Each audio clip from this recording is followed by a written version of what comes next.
मैं हूं अशोक वर्मा, आप देख रहे हैं टीवी 20 न्यूज। टीवी 20 न्यूज में फटाफट खबरें जारी हैं, बने रहिए हमारे साथ। आज सिवली नेशनल पीजी कॉलेज के छात्रों के 2 गुटों में जमकर मारपीट हो गई और हवाई फायरिंग भी हुई। फायरिंग के बाद मौके पर अफरा तफरी का माहौल रहा। जान बचाकर भागते लोग मौके पर पहुंची शहर कोतवाली पुलिस स्थिति को काबू में किया और कई छात्रों को गिरफ्तार किया। चुनाव के मामले को लेकर ये मारपीट हुई थी और हवाई फायरिंग भी की थी। आगामी छात्र संघ चुनाव को लेकर छात्रों द्वारा प्रचार किया जा रहा था। कोई 2 गुट आपस में भिड़ गए और काफ़ी मारपीट के बाद हवाई फायरिंग भी हुई। इससे पूरा कॉलेज खाली हो गया। मौके पर पहुंची पुलिस ने स्थिति को काबू में किया।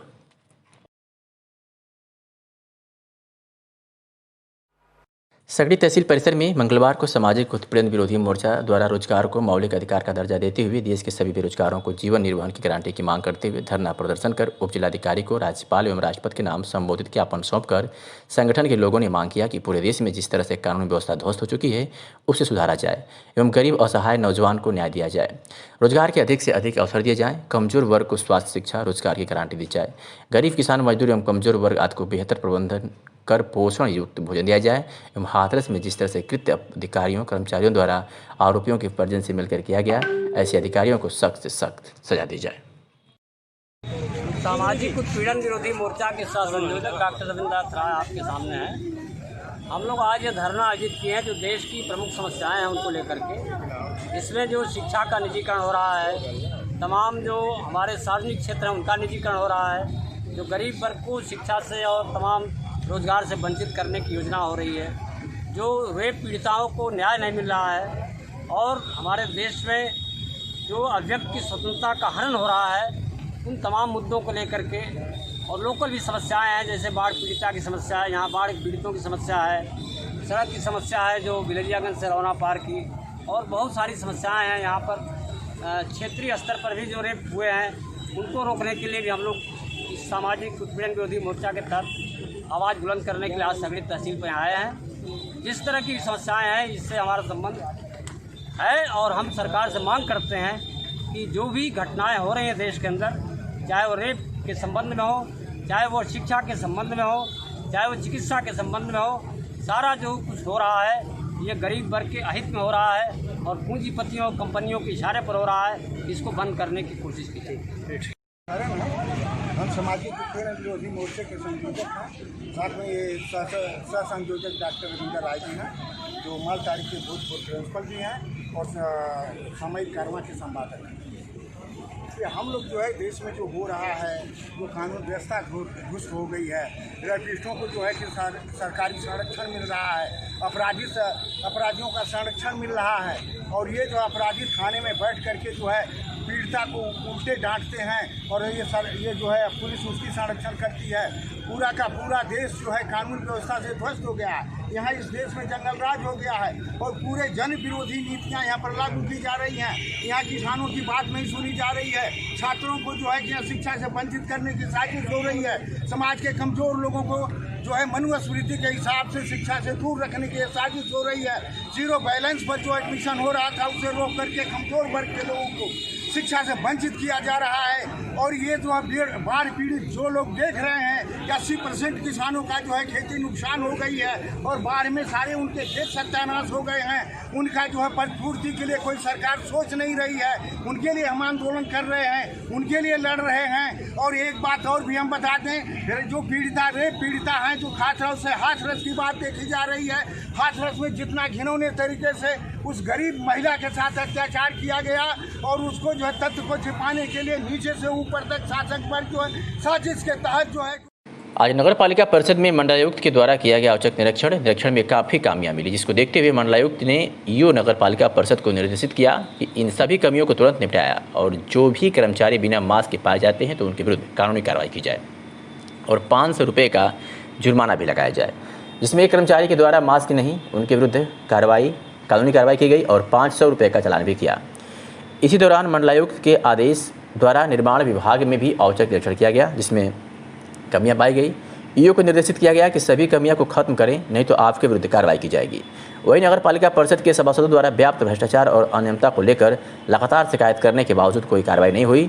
आज मंडलायुक्त के सामने सभासदों ने शिकायत किया, जिसमें मंडल आयोग के द्वारा निर्देशित किया गया कि जो भी सभासदों की समस्या है और उनके क्षेत्र में जो भी निर्माण किए जा रहे हैं वो मानक के अनुरूप किए जाएँ। मानक के अनुरूप काम नहीं किए गए हैं उनके विरुद्ध कानूनी कार्रवाई की जाए और जो भी निर्माण कराए जा रहे हैं उसकी जांच ईओ के द्वारा जा करके मौके पर करें और 3 दिन के अंदर रिपोर्ट हमें दी जाए। क्या कुछ कहा और विजय विश्वास पंत मंडलायुक्त आजमगढ़ ने, आपको सुनवाते हैं। ठीक है, आज मैं औचक निरीक्षण में यहाँ आया था, तो औचक निरीक्षण पहले मैंने देखा एक जो लेखा लेखिक है उन्होंने कोरोना के तहत जो मास्क पहनना चाहिए था मास्क नहीं पहना था और वो वहाँ पे कुछ उनके फरियादी आए हुए थे तो उन पर एक जुर्माना करा गया है। जो उनके यहाँ फाइल वर्क है वो मैंने संतोषजनक नहीं पाया है, तो अभी मैंने उनको एक एडवर्स एंट्री देने की बात कही है और कुछ जो फाइल के डिस्पोजल में जो कुछ कमियां पाई हैं उस पर आरोप पत्र जारी करने की बात कही है अधिशासी अधिकारी को। तत्पश्चात मैं फिर नीचे वाले खंड में जहाँ पे निर्माण खंड है वहाँ आया था, तो वहाँ मैंने देखा कुछ जो फाइलें हैं उनका निस्तारण अति विलम्ब से हो रहा है, तो उस पर ईओ अधिशासी अधिकारी से रिपोर्ट मांगी जाएगी कि क्यों विलम्ब से फाइलें निस्तारित हो रही हैं।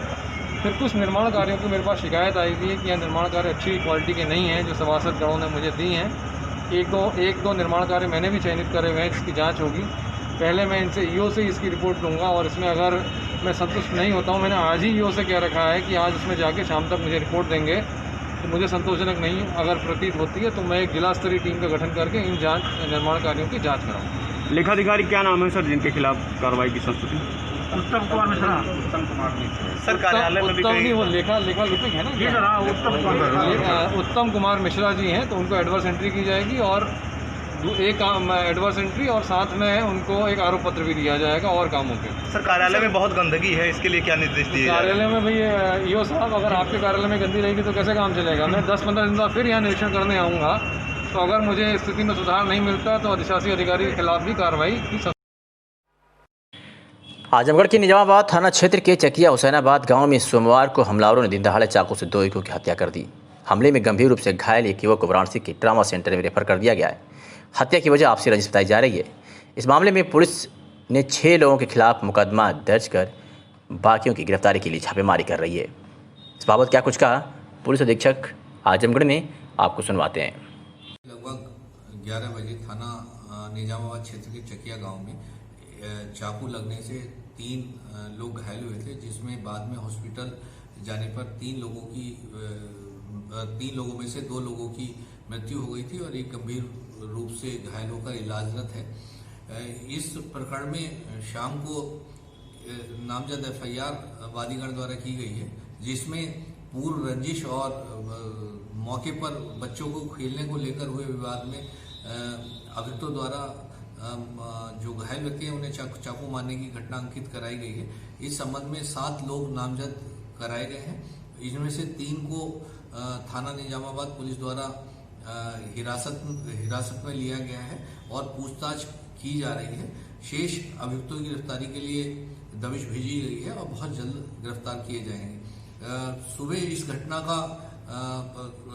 होने का कारण का सही पता नहीं चला था, लेकिन अभी क्लियर हो गया है कि बच्चों का आपसी विवाद हुआ था और उसमें दोनों पक्षों में वाद विवाद हुआ और एक पक्ष द्वारा दूसरे पक्ष से 3 लोगों को चाकू मारा गया। ये घटना का कारण है। बलरामपुर जनपद के थाना पचपेड़वा अंतर्गत मधवा नगर गांव के पास लगे प्लाईवुड फैक्ट्री में करीब 10 बजे ब्लायर फटने से एक जोरदार धमाका हुआ, जिसमें एक 35 वर्षीय मजदूर गंगाराम की मौके पर ही मौत हो गई, जबकि 2 अन्य मजदूर घायल हो गए। धमाका इतना ज़बरदस्त था कि आसपास के गांव में रहने वाले लोग किसी बड़ी आशंका को लेकर भयभीत हो गए। थोड़ी ही देर में वहां भारी भीड़ इकट्ठा हो गई। घटना की सूचना पाकर मौके पर पहुंचे थाना पचपेड़वा के एसएचओ राजकुमार सरोज ने खुद घायल को उठाकर डायल 112 की गाड़ी में बैठाकर अस्पताल पहुंचवाया तथा घटना की जांच में जुट गए। मौके पर मौजूद वहां अन्य मजदूरों ने बताया कि मृतक गंगाराम ब्लायर के भट्ठी में लकड़ी झोंक रहा था कि कुछ ही समय बाद अचानक ब्लायर एक बड़े धमाके के साथ फट गया, जिसमें वह गंभीर रूप से घायल होने के कुछ पलों बाद उसने दम तोड़ दिया। मृतक गंगाराम थाना तंबौर जनपद सीतापुर का निवासी है।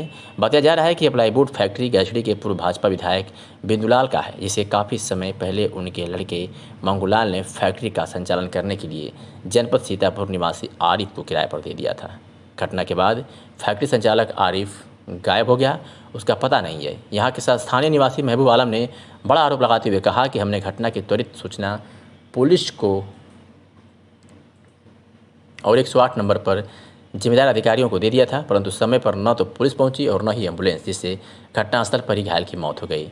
बहरहाल पुलिस घटनास्थल पर पहुंचकर मामले की जांच पड़ताल करते हुए मृतक के घर सूचना देकर विधिक कार्रवाई में जुट गई है। क्या कुछ कहा प्रत्यक्षदर्शी मजदूर ने और स्थानीय निवासी महबूब आलम ने, हम बारी बारी से दोनों की बात सुनवाते हैं। कहाँ के रहने वाले हैं? जिला सीतापुर थाना तालगांव। इस प्लाईवुड फैक्ट्री पर काम करते थे। यस। तो यहाँ घटना के बारे में क्या जानकारी, कैसे हुआ? सर यहाँ पे वो झुकाई चल रही थी। हाँ। और एकदम से ब्लास्ट हो गया।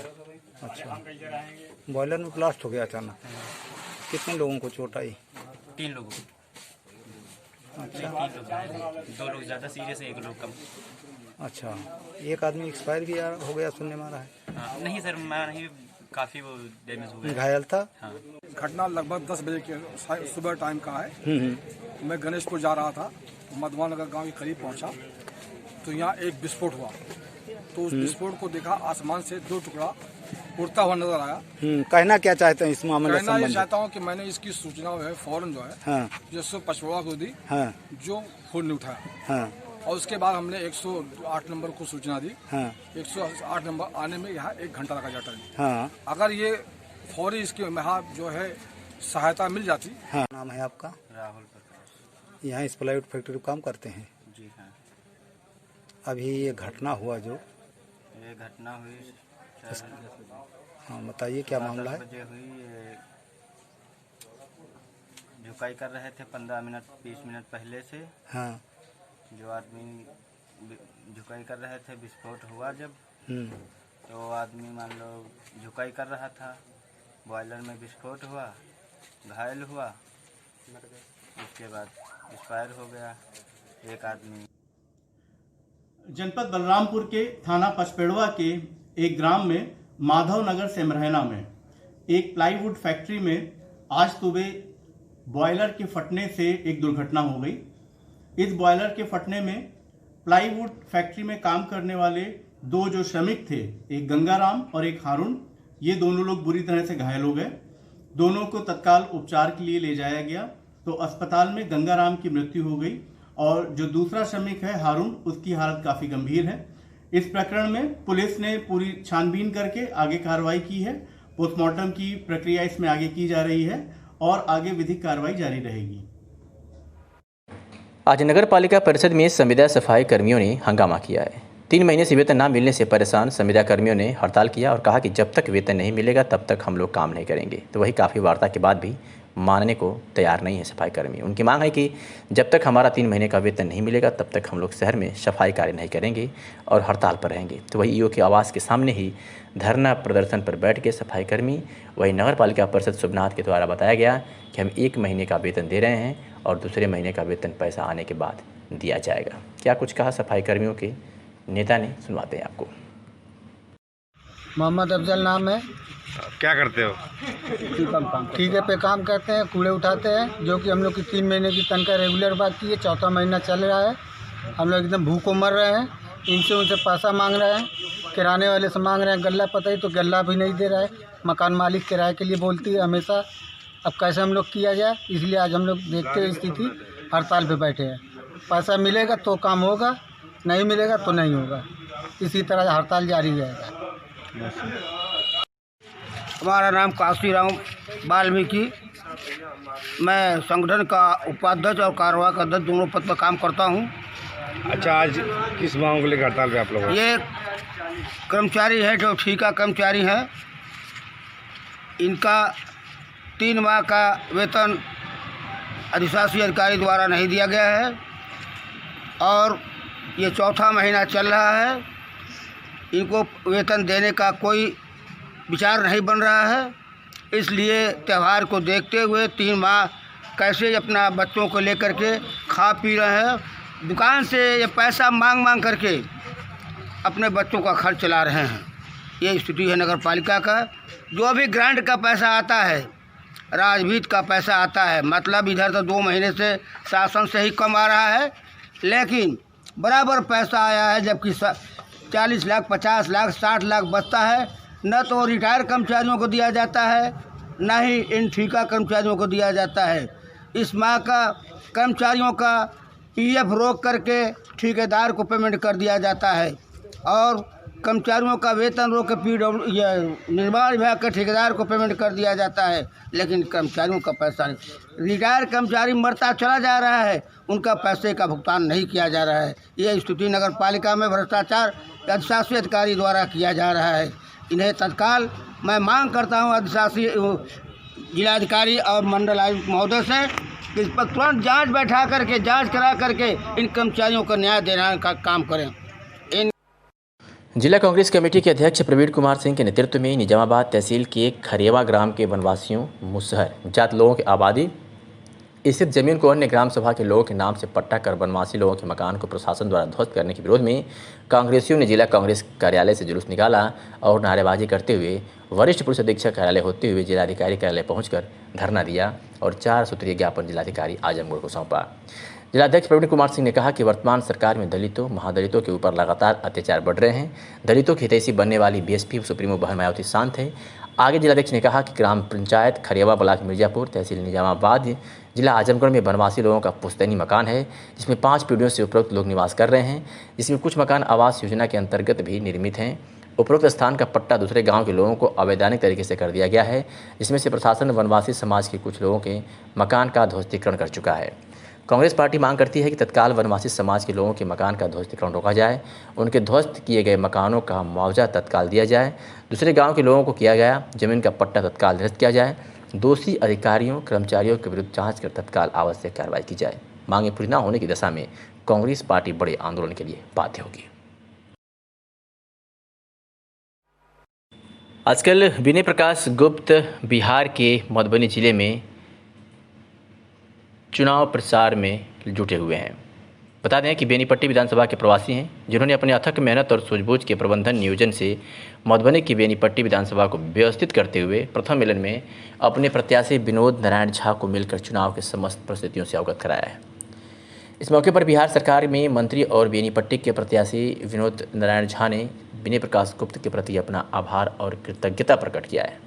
तदुपरांत कोर कमेटी की बैठक की गई, जिसमें समस्त लोगों ने अपने प्रवासी विनय प्रकाश के प्रति कृतज्ञता व्यक्त कर आभार जताया है। तो ये खबर आपको बिहार से दिखा रहे हैं, जहां बिहार में पहुंचे विनय प्रकाश गुप्त को वहां के लोगों ने सराहा भी है और वहां की बिहार सरकार में मंत्री और बेनीपट्टी के प्रत्याशी विनोद नारायण झा ने भी विनय प्रकाश गुप्त का प्रति अपना आभार और कृतज्ञता प्रकट किया है, क्योंकि प्रथम मिलन में ही विनय प्रकाश गुप्त ने प्रत्याशी विनोद नारायण झा को मिलकर चुनाव के समस्त परिस्थितियों से अवगत कराया है। आज डिस्ट्रिक्ट बार एसोसिएशन के नेतृत्व में अधिवक्ताओं ने जुलूस निकाला। अधिवक्ताओं का कहना है कि दिन दहाड़े हमारे अधिवक्ताओं के ऊपर हमले हो रहे हैं और लूटपाट हो रहे हैं, जिसकी कोई कार्रवाई नहीं हो रही है। उसी को लेकर आज हम लोग प्रदर्शन कर रहे हैं और उन लोगों के ऊपर कार्रवाई की मांग कर रहे हैं। कल हमारे एक अधिवक्ता मुबारकपुर से आ रहे थे, रास्ते में एक मोटरसाइकिल से टक्कर हो जाने के कारण मोटरसाइकिल सवारों ने अधिवक्ता को बुरी तरीके से पीटकर घायल कर दिया। जब थाने पर एफआईआर करने गए अधिवक्ता तो उनसे सौतेला व्यवहार करते हुए 151 में ही कार्रवाई कर दी गई। वही जिले में कई अधिवक्ताओं के ऊपर हमले हुए, लेकिन अभी तक कोई कार्रवाई नहीं हुई। हम पुलिस अधीक्षक से मांग करते हैं कि हमारे ऊपर हमले हुए हैं, उसकी कार्रवाई की जाए। क्या कुछ कारण विजय यादव, जिलाध्यक्ष डिस्ट्रिक्ट बार एसोसिएशन, सुनवाते हैं आपको। क्या मामला है, आप लोग प्रदर्शन कर रहे हैं? इस जिले की पुलिस एकदम अपना कर्तव्य पालन करने में निष्क्रिय हो गई है। गुंडे माफिया इस तरह से हावी हो गए हैं, तो सरेआम राह चलते हुए किसी के साथ छेड़खानी कर देते हैं, किसी के साथ जो है मनमानी कर देते हैं, मारपीट कर लेते हैं। हमारे अधिवक्ताओं के ऊपर तो इस समय जैसे मालूम हो रहा है कहर की बरसात हो रही है। हमारे पूर्व मंत्री अजय सिंह जी के घर दिन दहाड़े चोरी हो गई बलरामपुर पुलिस चौकी के ठीक सामने, और उसका पर्दाफाश आज तक नहीं हुआ। और अभी कल की घटना है कि हमारे भाई सुरेंद्र जी आ रहे थे, घर से कचहरी के लिए आ रहे थे और रास्ते में ही घेर करके उनको पीटा गया, प्राणघातक हमला किया गया। उनकी एफआईआर तो दर्ज हो गई है, लेकिन एफआईआर दर्ज होने से कुछ नहीं होता। पुलिस मौन बन के बैठ जाएगी तो कोई कार्रवाई नहीं होगी। उनकी गिरफ्तारी की जाए मुलजिमों की और उनके ऊपर सख्त से सख्त कार्रवाई की जाए। एवं अधिवक्ताओं की सुरक्षा के लिए पुलिस जो है, यहाँ प्रशासन जो है कोई व्यवस्था करे, अन्यथा हमारा अधिवक्ता समाज सुरक्षित नहीं है। आज कहाँ जा रहे हैं? इसके विरोध में आज हम लोग पूरा कलेक्ट्रेट का चक्रमण करेंगे, एसपी ऑफिस के सड़क के द्वारा वहाँ जो है वहाँ से आक्रमण करते हुए यहाँ आएंगे और इस प्रशासन को यह संदेश देना चाहते हैं कि यदि हमारी बातें नहीं मानी गई तो आगे हम अगली रणनीति तैयार करेंगे और जो है लड़ाई के लिए तैयार रहेंगे। आजमगढ़ में भारतीय जनता पार्टी जिलाध्यक्ष सदर ध्रुव सिंह ने सोमवार को उत्तर प्रदेश के मुख्यमंत्री योगी आदित्यनाथ से मुलाकात कर आजमगढ़ जनपद की विभिन्न समस्याओं से अवगत कराते हुए उनके निराकरण का आग्रह किया। मुख्यमंत्री योगी आदित्यनाथ ने जनपद आजमगढ़ की विभिन्न आवश्यकताओं को जल्द पूरा कराने का आश्वासन दिया।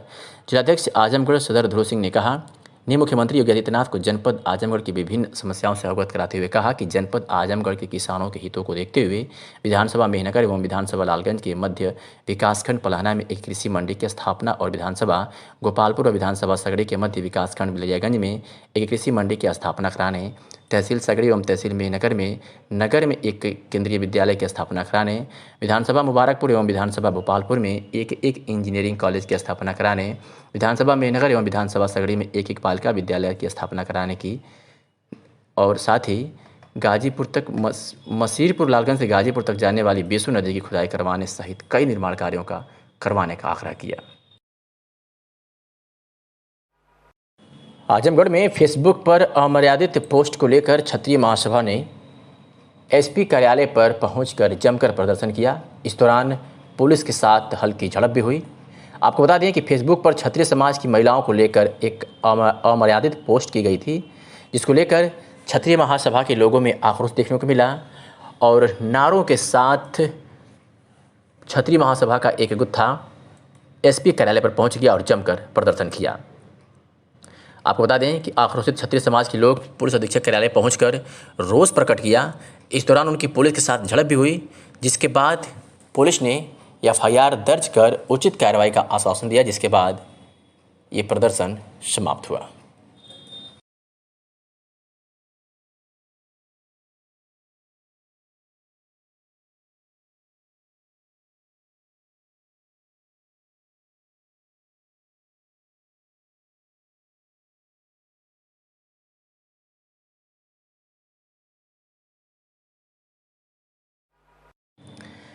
कोविड-19 के परिप्रेक्ष्य में कंटेनमेंट जोन के बाहर समस्त बोर्डों के कक्षा 9 से 12 तक के विद्यालयों में भौतिक रूप से पठन पाठन 19 अक्टूबर 2020 से प्रारंभ किए जाने हेतु अपर जिलाधिकारी प्रशासन नरेंद्र सिंह की अध्यक्षता में नेहरू हॉल के सभागार में समस्त माध्यमिक विद्यालय, प्राइवेट स्कूलों के प्रबंधक, प्रधानाचार्यों के साथ बैठक संपन्न हुई। इस अवसर पर अपर जिलाधिकारी प्रशासन ने कहा कि समस्त बोर्डों के कक्षा 9 से 12 तक की विद्यालयों में भौतिक रूप से पठन पाठन 19 अक्टूबर 2020 से प्रारंभ किए जाने के लिए SOP यानी मानक संचालन प्रक्रिया जारी कर दी गई है। उन्होंने कहा कि विद्यालयों को 2 पालियों में संचालित किया जाएगा। प्रथम पाली में कक्षा 9 और 10 और द्वितीय पाली में कक्षा 11 व 12 के छात्रों को बुलाया जाएगा। प्रत्येक कक्षा के लिए एक दिवस में अधिकतम 50% ही विद्यार्थी बुलाए जाएंगे, शेष 50% विद्यार्थी अगले दिन बुलाए जाएंगे। उन्होंने कहा कि प्रत्येक दशा में छात्रों को कक्षाओं में भौतिक रूप से बुलाने के पूर्व उनके अभिभावक से लिखित अनुमति प्राप्त कर ली जाए। यदि छात्र घर से ऑनलाइन पढ़ाई करना चाहता है तो उसे ऐसा करने की अनुमति दी जाए। छात्रों को उपस्थिति के लिए बाध्य न किया जाए। छात्रों को ऑनलाइन क्लासेस के लिए ही बढ़ावा दिया जाए। ग्रामीण पत्रकार एसोसिएशन लालगंज तहसील के अध्यक्ष बनाए जाने पर भाजपा कार्यकर्ताओं ने प्रबुद्ध प्रकोष्ठ के क्षेत्रीय संयोजक ओम प्रकाश सिंह, जिला उपाध्यक्ष योगेंद्र राय तथा द बार एसोसिएशन के पूर्व अध्यक्ष नागेंद्र सिंह एडवोकेट के नेतृत्व में मिठाई खिलाकर जोरदार स्वागत किया गया। स्वागत भाषण में ओम प्रकाश सिंह, नागेंद्र सिंह तथा योगेंद्र राय ने कहा कि सत्येंद्र सिंह का साफ सुथरी छवि वाले पत्रकारिता के प्रति समर्पित निष्ठावान पत्रकार हैं। उन्होंने अपनी ईमानदारी से पत्रकारिता जगत में अपनी अलग पहचान बनाई है। इस अवसर पर आदित्य राय, कृष्ण कुमार मोदनवाल, गौरव सिंह, रघुवंशी, प्रभात शुक्ला, अशोक राय, संतोष सिंह, राजेश सिंह इत्यादि विशेष रूप से उपस्थित थे।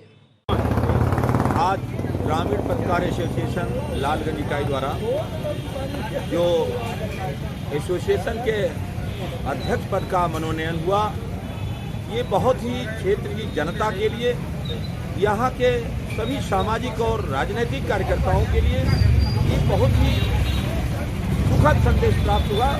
एक युवा तेज तर्रार, बहुत ही अपनी लेखनी को हमेशा तेज करने वाले, हमेशा जन समस्याओं को उछालने वाले, तमाम ऐसे अपनी लेखनी को तेज करके यहाँ के समाचार को देने वाले, यानी संघर्ष के माध्यम से जो इस मुकाम पे पहुँचे हैं बाबू सत्येंद्र सिंह जी, मैं समझता हूँ कि पत्रकारिता के इस मुकाम पे, पत्रकार एसोसिएशन के इस गरिमा को उन्होंने जो एक बनाया, जो एक मेहनत करके इस मुकाम पे आए हैं, मैं इनको साधुवाद देता हूँ, बधाई देता हूँ और पत्रकार एसोसिएशन के सभी सदस्यों को भी मैं बधाई देना चाहता हूँ। जनपद में 4 कंटेनमेंट जोन बढ़ाए गए हैं और 17 हॉटस्पॉट से कंटेनमेंट जोन की कार्रवाई समाप्त हुई है। जिला मजिस्ट्रेट ने कहा है कि कंटेनमेंट जोन के निर्धारण के संबंध में दी गई व्यवस्था के अनुसार जनपद के जयप्रकाश के घर के आसपास का क्षेत्र, राजस्व ग्राम मुरादाबाद तहसील निजामाबाद, पताई के घर के आसपास का क्षेत्र, राजस्व ग्राम खानपुर तहसील निजामाबाद, संतू के घर के आसपास का क्षेत्र, राजस्व ग्राम चकलतीफ तहसील निजामाबाद, राम नारायण मौर्य के घर के आसपास का क्षेत्र, राजस्व ग्राम पवई लाडपुर तहसील निजामाबाद का संपूर्ण क्षेत्र कंटेनमेंट जोन होगा। जिलाधिकारी ने कहा कि इन क्षेत्रों में कंटेनमेंट जोन प्रोटोकॉल का 100% अनुपालन सुनिश्चित किया जाएगा। उन्होंने कहा, साथ ही उन्होंने ये भी कहा कि भारत सरकार चिकित्सा एवं परिवार कल्याण मंत्रालय द्वारा जारी प्रोटोकॉल के अनुसार contract tracing, house to house surveillance एवं कड़ा पर नियंत्रण करते हुए कार्रवाई सुनिश्चित की जा रही है। कंटेनमेंट जोन में पुष्ट हुए कोविड-19 मरीज के सैंपल कलेक्शन की तिथि से विगत 14 दिनों में कोविड-19 का कोई पुष्ट रोगी चिन्हित न होने पर उसे कंटेनमेंट जोन की सूची से विमुक्त किए जाने के निर्देश हैं। इसके तहत 17 हॉटस्पॉट को बंद करते हुए कंटेनमेंट जोन की कार्रवाई समाप्त की गई है। जिला मजिस्ट्रेट ने कहा कि शासन द्वारा जारी अनलॉक 5 के निर्देश जनपद के अन्य क्षेत्रों की बात इन क्षेत्रों में भी लागू होंगे। डिटेल्स डिस्क्रिप्शन में देखें।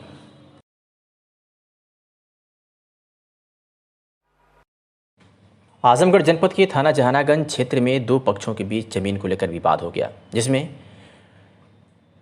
पुलिस अधीक्षक ने बताया कि इस संबंध में दोनों पक्षों के विरुद्ध अभियोग पंजीकृत किया गया था, जिसके बाद गुस्साए एक पक्ष द्वारा रोड पर जाम लगा दिया गया। उसके बाद जब स्थानीय पुलिस वहां पहुंची तो कुछ लोगों द्वारा पुलिस पार्टी पर भी हमला कर दिया गया, जिसके बाद अपनी कार्रवाई में पुलिस ने हल्का बल प्रयोग कर रोड के जाम को खाली करा दिया और पुलिस आगे कार्रवाई में जुट गई है। एसपी आजमगढ़ ने कहा कि जो भी आरोपी होगा उसके ऊपर सख्त कार्रवाई की जाएगी। क्या कुछ कहा एसपी आजमगढ़ ने, आपको सुनवाते हैं। आज सुबह थाना जहानागंज क्षेत्र के रामपुर गांव में 2 पक्षों के बीच विवाद हो गया था और ये विवाद जमीन पर कब्जा लेने को था। इस संबंध में दोनों पक्षों के विरुद्ध थाना जहानागंज में अभियोग पंजीकृत किया गया है और इस अभियोग पंजीकृत होने के उपरांत एक पक्ष नाराज होकर रोड पर जाम लगा दिया गया। जब पुलिस जाम खुलवाने गई तो उनके द्वारा कुछ पत्थर पुलिस पर फेंके गए, जिस संबंध में पुलिस द्वारा उन्हें हल्का बल प्रयोग करके रोड खाली करा दी गई और इस संबंध में एक अभियोग थाने पर पंजीकृत कराया गया है। जो लोग जाम लगा रहे थे और उनके विरुद्ध कड़ी कार्रवाई की जाएगी। आजमगढ़ जनपद के थाना जियनपुर क्षेत्र के एक गांव की नाबालिग बच्ची के साथ दुष्कर्म करने वाले अभियुक्त को पुलिस ने गिरफ्तार कर लिया है। आपको बता दें कि जियनपुर थाना क्षेत्र की एक पीड़िता ने थाने पर तहरीर के माध्यम से आरोप लगाया था कि मेरे घर कुछ मेहमान आए हुए थे। घर पर जगह कम होने के कारण मैं अपनी लड़कियों को अपनी पड़ोसी अनिल कुमार के घर भेज दी थी। रात करीब 1 बजे अनिल ने ज़बरदस्ती मेरी लड़की के साथ दुष्कर्म किया तथा किसी को बताने पर जान से मारने की धमकी भी दिया। पीड़ित की तहरीर के आधार पर पॉक्सो एक्ट के तहत पंजीकृत कर पुलिस ने विवेचना प्रारंभ किया। पुलिस अधीक्षक आजमगढ़ सुधीर कुमार सिंह द्वारा तत्काल मामले का संज्ञान लेते हुए प्रभारी निरीक्षक जियनपुर को अभियुक्त की गिरफ्तारी हेतु निर्देशित किया गया। इसके क्रम में आज जियनपुर पुलिस ने यह कामयाबी हासिल की है। पुलिस अधीक्षक ने कहा कि इस मामले में पहले छेड़खानी का मामला सामने आया है, फिर बाद में बलात्कार की बात कही जा रही है। पुलिस हर पहलू पर जाँच कर रही है। फिलहाल अभियुक्त को गिरफ्तार कर लिया गया है, उचित कार्रवाई की जाएगी। क्या कुछ कहा एसपी आजमगढ़ में, आपको सुनवाते हैं। का मामला है, दलित नाबालिग है, उसके साथ बलात्कार हुआ, वो थाने पे लेके आपके यहाँ तक दौड़ रही है, उसको क्या है पूरा पकड़ा और पुलिस ने क्या कार्रवाई? देखिए, वो एक जैनपुर के गांव का मसला है जहां एक बच्ची ने पहले ये हुआ था कि उसके साथ छेड़खानी की गई और डायल 100 पर 112 पर उसने फ़ोन भी किया था और जब डायल 112 वहाँ गई थी तो उन्होंने बताया था कि इसने हमारे साथ छेड़खानी की। लेकिन कल एक और प्रार्थना पत्र दिया गया जिसमें ये कहा गया कि उसके साथ दुराचार हुआ है। तो मेरे द्वारा तत्काल उस पर मुकदमा पंजीकृत कराया गया और अभियुक्त को गिरफ्तार कर जेल भेजा गया। अभियुक्त और जो बच्ची है वो दोनों आपस में परिचित हैं और ये उसके यहाँ सोने जाती थी, जहाँ बताती है कि ये इसके साथ वो छेड़खानी दुराचार की घटना हुई। तो मुकदमा पंजीकृत किया गया, अभियुक्त को गिरफ्तार किया गया, जेल भेजा जा रहा है। ठीक। लॉकडाउन के दौरान मजदूरों को तमाम कठिनाइयों का सामना करना पड़ा। कई ऐसे मामले आए जिसमें मजदूरों की मजदूरी नहीं मिली और गरीब मजदूर दर दर भटकते रहे। ऐसा ही एक मामला जैनपुर थाना क्षेत्र के शाहपुर नेवादा गांव का है, जहां नियाज अहमद गांव के ही सदाब आलम पुत्र एजाज के यहाँ 1 वर्ष से मजदूरी का कार्य करता था। पीड़ित के अनुसार सदाब आलम द्वारा बताया गया था कि आपको 5,000 रुपये महीना व खाना दिया जाएगा। मार्च के महीने में लॉकडाउन के दौरान पैसा मांगने पर मालिक द्वारा बार बार टाल मटोल करता रहा और एक दिन प्रार्थियों को मारपीट कर भगा दिया गया और वेतन नहीं दिया गया। इस संबंध में पीड़ित महीनों से थाने व तहसील के चक्कर लगा रहा है, लेकिन कोई उचित कार्रवाई नहीं हुई। इसी क्रम में आज पीड़ित मजदूर द्वारा सगड़े एसडीएम को प्रार्थना पत्र देकर न्याय की गुहार लगाई गई। आइए सुनाते हैं क्या कुछ कहा पीड़ित व्यक्ति ने। जैनपुर किस गांव के रहने वाले हैं? शाहपुर नेवादा। क्या मामला हुआ सगड़ी तहसील का? यहाँ वो गाँव ही का एक आदमी था सदाब आलम, वो बुलाया था हमको बम्बई से 5,000 रुपया देने के लिए पगार। साल भर टाल करता रहा, 10 रुपया रोज़ खर्चे के लिए देता था, चाय पानी के लिए। और उसके बाद लॉकडाउन में हटा दिया साल भर के बाद, पूरा 1 साल। उसके बाद वो हम पगार मांगने लगे तो हमको मारा पीटा और भगा दिया। शिकायत किए थे आप जब आपको तनख्वाह नहीं दिए हो तो? हाँ, थाने में दिया था। क्या कहे वो? थाने में वो कलाम साहब एक इंस्पेक्टर थे, वो रौनापार से ट्रांसफ़र होकर यहाँ आए थे। रौनापार के थाने में नथुपुर एक गाँव लगता है, वहाँ पर ये सदाब आलम के बहन के ससुर रहते हैं, उनसे उनके ताल्लुकात थे। वो आए, वो कुछ नहीं किए। वो सुने नहीं? नहीं। आज तहसील में क्यों आए हैं? आज दरख्वास्त देने के लिए, यही मेरी पगार दिलाने के लिए। दे दिया आपने? दरख्वास्त दिया हूँ इसके अनुसार। कहें कि कोर्ट से उतरेंगे साहब तो दस्तखत करेंगे।